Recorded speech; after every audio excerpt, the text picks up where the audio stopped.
Welcome to part 3rd. We are covering factors affecting the climate of India. We have to study 4th, 5th and 6th factor. Now let's move to the 4th factor, altitude. Altitude is what? What is altitude? Altitude also play a very important role in controlling the temperature of a particular place. ठीक है. Altitude होता क्या है? See altitude is a distance measurement of vertical up direction. अच्छा, आपने सुना होगा latitude, longitude. So there is no any connection between that. See you can see India, ये क्या है आपका? Longitude and this one is your latitude. But ये altitude क्या है? नो, ये नया चीज़ क्या आ गया? Altitude simple, when we will go upside, ये जो आपके माउंटेन्स हैं, we are talking about the vertical direction. इस हाइट्स की ये जो हाइट की बात कर रहे हैं, from very sea level to upside, जितने ये ऊपर हाइट की बात कर रहे हैं, that is altitude. Simple. Distance किस कहाँ से मेज़र करते हैं? Distance measurement in vertical up direction, vertical या तो अप डायरेक्शन में जो मेज़र करते हैं, like mountains. So already we are knowing that कि एज वी गोज अप, जैसे जैसे हम ऊपर जाएंगे, ऊपर जाने का मतलब माउंटेन्स पे एटमॉस्फेरिक प्रेशर जहाँ पे क्या होता है? कम होता है. जैसे जैसे हम ऊपर जाएंगे तो temperature will goes down. Temperature क्या होता जाएगा? डिक्रीज होता जाएगा. If will move to 100,000 meter up, हर 1000 मीटर अप पे 6 डिग्री सेल्सियस क्या होता है? टेम्परेचर गिर जाता है, कम हो जाता है, डाउन हो जाता है. और also we can say that 1 degree Celsius temperature decrease हो जा रहा है, ड्रॉप हो जा रहा है एट एवरी 166 मीटर पे. I hope it is clear. मतलब हायर एल्टीट्यूड पे, जितने हाई एल्टीट्यूड पे आप जितना हाई अप जाओगे, टेम्परेचर विल डिक्रीज.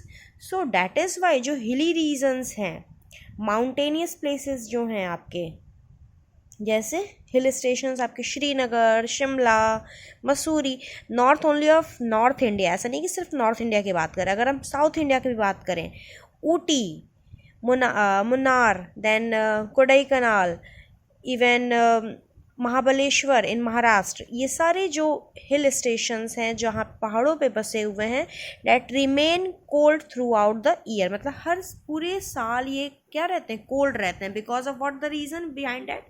एल्टीट्यूड. अगर आपसे कभी कोई पूछेगा तो आप आई थिंक ये बता लोगे कि अगर आपसे क्वेश्चन मैं पूछती हूँ, Shimla, why is Shimla is more cooler than Delhi? The same reason. Shimla located in higher altitude and Delhi is located in the plains. Clear? So altitude पे भी डिपेंड करता है कि क्लाइमेट पर्टिकुलर प्लेस का कैसा होगा. Now fifth factor, wind system and pressure. Yes, wind. हाँ, ये विंड भी हैं जो हमारे क्लाइमेट को इन्फ्लुएंस करती हैं. ठीक है. विंड सिस्टम की विंड किस डायरेक्शन में चल रही है और कितने प्रेशर से चल रही है. जब विंड ज़्यादा चलेगा तो वहाँ पे प्रेशर भी ज़्यादा होगा. विंड कम रहेगा तो प्रेशर भी लो रहेगा. ये बेसिकली ये हमेशा डिपेंड करता है कि जो विंड है, जो एयर प्रेशर है या विंड प्रेशर है, वो हमेशा हाई टू लो एरिया में जाता है. High to low. हाई कहाँ पे होगा? वाटर बॉडीज़ जहाँ पे भी हैं वहाँ पे ठंडी हवा, भारी हवा होगी. कोल्ड प्लेसेस पे, Jammu Kashmir, coastal region, you can say that. और जो लैंड एरिया है वहाँ पे लो प्रेशर होगा और गर्म हवा होगी. तो लैंड मासेस, जो लैंड वाले एरिया है, लो प्रेशर एरिया है, वहाँ पे रेनफॉल ज़्यादा होता है. वहाँ का क्लाइमेट कैसा होगा? जब रेनफॉल ज़्यादा होगा तो डेफिनेटली वेट होगा, ह्यूमिड होगा, कह सकते हो. और वाटर बॉडी के पास का एरिया जहाँ पे हाई प्रेशर होता है, वहाँ पे रेनफॉल कम होगा. क्लियर? तो ये विंड भी डिपेंड करता है, विंड और प्रेशर दोनों डिपेंड करता है कि क्लाइमेट कैसा होगा.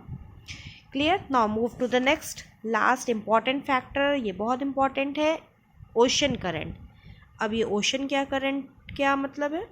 देखो, ओशन करंट, ओशन में हमेशा एक वेव्स आते रहते हैं. ठीक है. ओशन हमेशा एक मूवमेंट करता है, continuous movement of ocean water. Ocean में, समुद्र में जो कॉन्टिन्यूस मूवमेंट होता रहता है इन पैटर्न में, एक पैटर्न के फॉर्म में. ठीक है. उसी को कहा जाता है ocean current.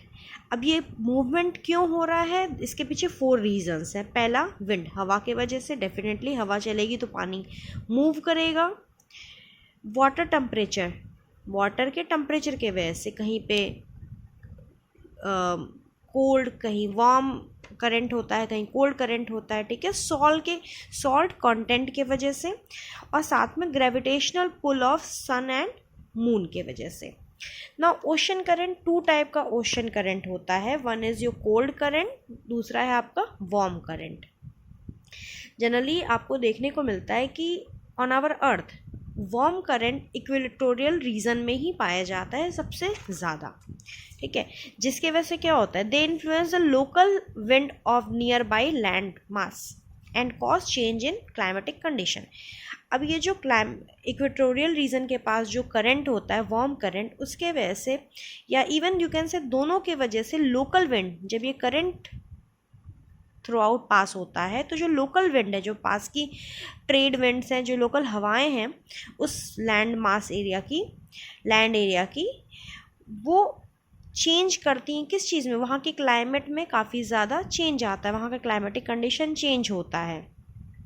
Basically we will study this with major 3 important thing. आपका एक है El Nino, second La Nina. ये 2 इंपॉर्टेंट कॉन्सेप्ट है that we will study in next video. Now one more factor that affects our climate, that is upper air circulation, जिसको हम लोग jet streams भी कहते हैं। अब ये जेट स्ट्रीम्स क्या है, देखो जेट स्ट्रीम्स बेसिकली इमेजिन कि अर्थ की सरफेस है, ठीक है, अपर सरफेस, इससे ऊपर चलने वाली 10 to 12 किलोमीटर अबव जो हवाएं चलती हैं, ठीक है, the height of about 10 to 12 kilometre above the mid latitude, और यू कैन से दैट सब ट्रॉपिकल हाई, ठीक है, वहाँ पे जो विंड, वहाँ जो हवा चल रही है उसको अपर हाई सर्कुलेशन कहा जाता है या जेट स्ट्रीम्स कहा जाता है, जहाँ पे जेट चलता है। आपने पढ़ा होगा types of layers of atmosphere, तो जिस लेयर में जेट प्लेन्स चलते हैं तो उसी के नेम पे इसको दिया गया जेट स्ट्रीम, ठीक है। जस्ट सी, ये बेसिकली अलग अलग एरिया से पास ऑन होता है, जैसे पोलर रीजन से, सब ट्रॉपिकल रीजन से, और डिग्रीज़ में पूछेगा तो बेसिकली 27 डिग्री टू 30 डिग्री के नियर अबाउट ये क्या होता है, विंड ब्लो करती है। तो 27 टू 30 डिग्री कह सकते हैं ट्रॉपिक ऑफ कैंसर के थोड़ा ऊपर, ठीक है, डेट इज़ वाई इसको हम लोग सब ट्रॉपिकल रीजन में कह सकते हो, सब ट्रॉपिकल रीजन में ये हवा चलती है। We are talking about as related to India, तो ये आपको हिमालयन, जहाँ पे आपका हिमालय है, ठीक है, बेसिकली ये हवा हमेशा नॉर्थ टू ईस्ट चलती है, हमेशा याद रखिएगा ये, this wind flow from west to east, not north, sorry, west to east.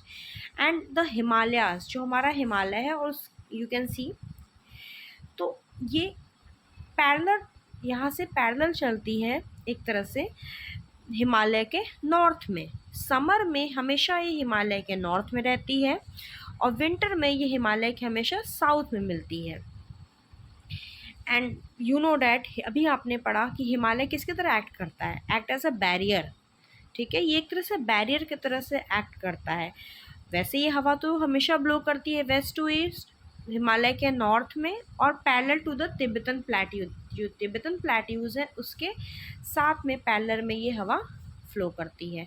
तो because of this jet stream, और you can say upper air circulation, इसके वजह से भी हमारे क्लाइमेट में डिफरेंट चेंज देखने को मिलते हैं। जैसे जो ये आपके वेस्ट साइड में, वेस्टर्नली जेट स्ट्रीम्स जो आपके वेस्ट साइड में, तो आपके इंडिया के नॉर्थ वेस्ट इंडिया में, नॉर्थ साइड और नॉर्थ वेस्ट इंडिया में यहाँ पे रेनफॉल होता है विंटर सीजन में। और जब ये विंड और फ्लो करके ईस्ट साइड में जाती है, तो basically you can say that Bangladesh और ईस्टर्न इंडिया, वहाँ पे नॉर्थ ईस्ट और बांग्लादेश, ईस्टर्न इंडिया के टाइम साइड, यहाँ पे क्लाइमेट में बड़ा चेंज देखने को मिलता है। even you can see the cyclone also seen with the impact of with the you can say that because of determined by the jet streams की वजह से यहाँ पे मॉनसून में इंडिया में बहुत ज़्यादा क्या होता है, चेंज आपको देखने को मिलता है। फर्स्ट पहले हमने समझा जेट स्ट्रीम क्या होता है। जेट स्ट्रीम्स वो हवाएं जो हमारे लैटिट्यूड से मिड लैटिट्यूड या सब ट्रॉपिकल रेंज से 10 किलोमीटर या 12 किलोमीटर ऊपर चलती हैं, वेस्ट टू ईस्ट चलती हैं, और हिमालय हमारा इसका एज ए बैरियर एक्ट करता है। और इसके वजह से दो जगहों पे आपका फर्स्ट कह सकते हो नॉर्थ वेस्ट में इसमें रेनफॉल आता है, और ईस्टर्न पार्ट में you can say that cyclone बहुत ज़्यादा देखने को मिलता है। अक्सर आप सुनते होंगे बंगाल, उड़ीसा, इस पार्ट में साइक्लोन्स आते रहते हैं, ठीक है। तो this is the reason behind that jet streams की वजह से ये डिस्टर्बेंस आपको, ये क्लाइमेटिक कंडीशन में चेंज आपको देखने को मिलता है। तो ये सारे भी हमने पढ़े फैक्टर्स डैट इफेक्टिंग क्लाइमेट।